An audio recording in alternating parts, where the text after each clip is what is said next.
Hello everyone, and welcome back.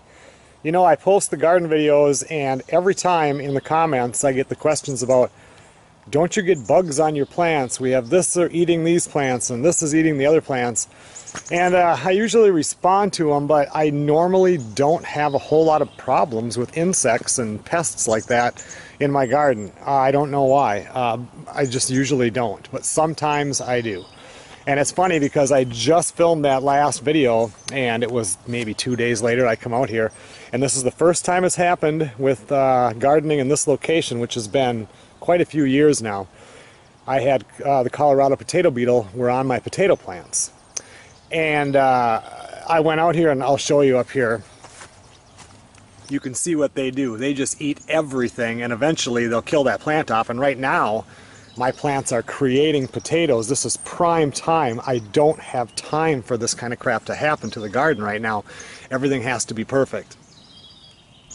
And like I said, this doesn't happen very often to me. This is the first time I've had the potato beetle in this garden right here, but I've been gardening for over 30 years, lived in 4 different locations. I don't know. I've had a garden in every one of them. So anyway, the first thing that I do in that situation is I use Sevin Dust. My grandmother told me about this. She's been gone for many years now, but she told me about this over 25 years ago. My daughter Sarah was, I don't know if she was even born yet, but it was right about that time. So this stuff works really good. She would come out and she would just kill them with her fingers if there wasn't very many, but she would get Sevin Dust when there was a lot of them, and this time I had a lot. I was surprised that I did not see them even the day earlier, but they started kind of in the back part of the garden, and I mean there was literally hundreds of them on there. The first thing I did was I put Sevin. They have it's not Sevin Dust, of course, it's Sevin, but it comes in like a Windex bottle. It's a liquid. First thing I did is come through and I sprayed the plants with that right away. And you spray that on there and you come out 2 hours later, they're all laying on the ground dead. And then, but the following day, you're not going to get all of them. You can't spray underneath every leaf and everything like that. So then the following day after work, I came out here and then I dusted the whole plant. And that really hangs on here nice. And there have been a couple of them that have come back and got on there, but then they're gone quickly. They just eat a little bit of the leaf and they get that dust and it just kills them off. I also will get in comments, it's like, I want to stay organic. I want everything to be natural. And that's fine, and you guys watch my videos. I do everything pretty much organic. Every couple of years I'll put manure from the hobby farm here into the garden and till it in.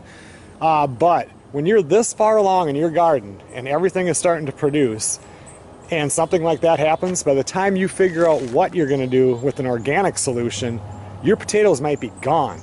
So for me, it's like I could care less. I'm organic enough. I'm going to get something on there and get them killed so that I don't ruin my crop.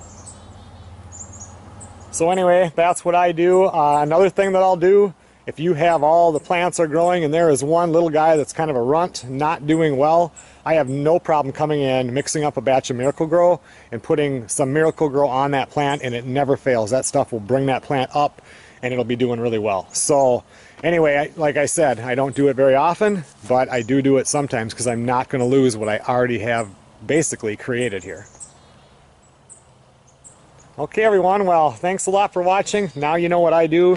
I did just 2 days ago, had my first garden stir fry. I had pea pods, green pepper, green onions, yellow squash, zucchini, and then I had pork in the freezer. I've been waiting to eat this. A lot of the pork when we butchered, I labeled it as stir fry, because I love making stir fries, and it was really good.